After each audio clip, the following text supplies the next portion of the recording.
Ya, shalom, puji Tuhan. Tuhan Yesus baik. Masih dalam tentang pembentukan Tuhan yang luar biasa. Khususnya kita belajar dari Raja Daud. Bagaimana Raja Daud merespon pembentukan Tuhan dengan nasihatnya dengan luar biasa ya. Ada satu hal yang sangat terkenal dan sangat melekat dengan Daud, yaitu bagaimana Daud menghormati hadirat Tuhan.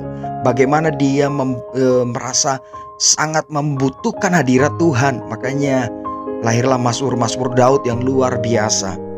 Kalau kita lihat di 2 Samuel 6, di situ dikatakan tabut dipindahkan ke Yerusalem. 2 Samuel 6, tabut dipindahkan ke Yerusalem.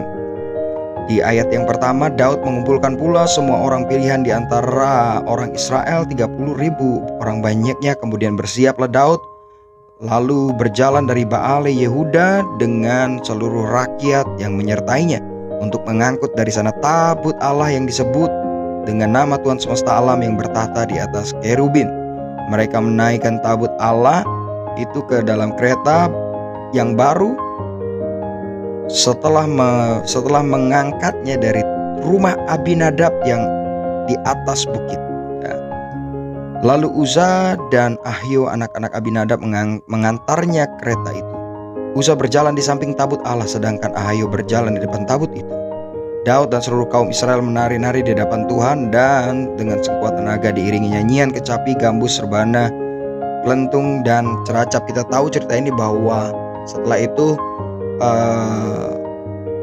gagal Daud membawa karena di tengah perjalanan kereta tergelincir. Lalu Uza mencoba istilahnya kayak nahan supaya tabut itu tidak jatuh, dan akhirnya Uza mati di situ. Dan Daud jadi takut. Singkat cerita, tabut Tuhan dibawa ke rumah Obed Edom, dan di situ juga dikatakan di ayat yang ke 11, 3 bulan lamanya tabut Tuhan itu tinggal di rumah Obed Edom, orang Gad itu, dan Tuhan memberkati Obed Edom dan seisi rumahnya.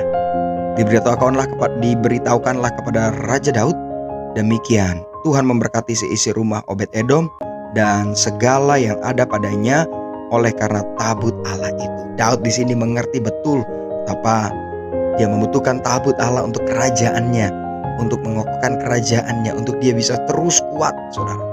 Dia menghargai betul, dia merindukan hadirat Tuhan dengan luar biasa. Akhirnya Daud membawa kembali dengan cara yang berkenan kepada Tuhan dari rumah Obed Edom ke Yerusalem.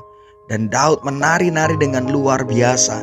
Dan kita ketahui di sini di ayat yang ke 2 Samuel yang ke-7, ayat yang pertama, ketika raja telah menetap di rumahnya dan Tuhan telah mengaruniakan keamanan kepadanya terhadap semua musuhnya di sekeliling. Lihat, ketika tabut Allah itu dibawa Daud dari rumah Obed Edom gitu ya ke rumahnya, dia mendengar bahwa Tuhan memberkati Obed Edom dan seisi rumahnya dengan luar biasa. Lalu Daud membawa, dan di situ dikatakan Tuhan memberikan keamanan dari sekelilingnya, dari musuh-musuhnya. Ya, Daud tahu betul hadirat Tuhan ini. Makanya ada pujian Mazmur Daud bilang, jangan ambil rohmu daripadaku. Jadi dia tahu betul betapa dia membutuhkan hadirat Tuhan, pribadi Tuhan. Jadi sekalipun Daud merasa bahwa sekalipun kerajaannya, tahtanya mungkin hilang, tapi jangan ambil rohmu daripadaku. Bagaimana dengan kita, teman-teman? Apakah kita begitu menghargainya hadirat Tuhan dalam hidup kita? Begitu merindukannya hadirat Tuhan dalam hidup kita? Atau kita biasa aja? Biasa aja. Sampai mungkin dalam satu hari itu kita sama sekali gak ingat untuk membangun hubungan dengan Tuhan. Entah kita di motor, di mobil, di kampus, di pekerjaan, ya. Ada momen-momen saya percaya ketika kita ingat kebaikan Tuhan. Di sanalah kita akan merasakan hadirat Tuhan.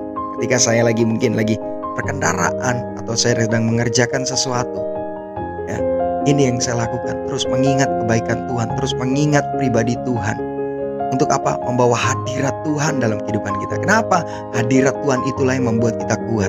Hadirat Tuhan itulah yang membuat kita kokoh. Hadirat Tuhan itulah yang membuat kita masuk dalam pembentukan Tuhan, sehingga pembentukan Tuhan itu dalam hidup kita, ya, bisa kita responi dengan baik, kita responi dengan benar. Ya, jadi ketika dibentuk Tuhan, kita rasa ada hadirat Tuhan dalam hidup kita. Kita tahu proses atau pergumulan atau masalah yang kita hadapi ini adalah Tuhan izinkan untuk membentuk kita, maka kita akan tetap bisa bersukacita. Karena ada hadirat Tuhan dalam hidup kita yang membuat kita mengerti bahwa pembentukan ini membuat kita lebih dewasa, membuat kita lebih mengenal Tuhan. Mari lebih lagi kita rindukan hadirat Tuhan dalam hidup kita. Jangan biarkan satu hari kita terlewat begitu saja tanpa kita merasakan adanya hadirat Tuhan dalam kehidupan kita. Tuhan Yesus memberkati. Shalom.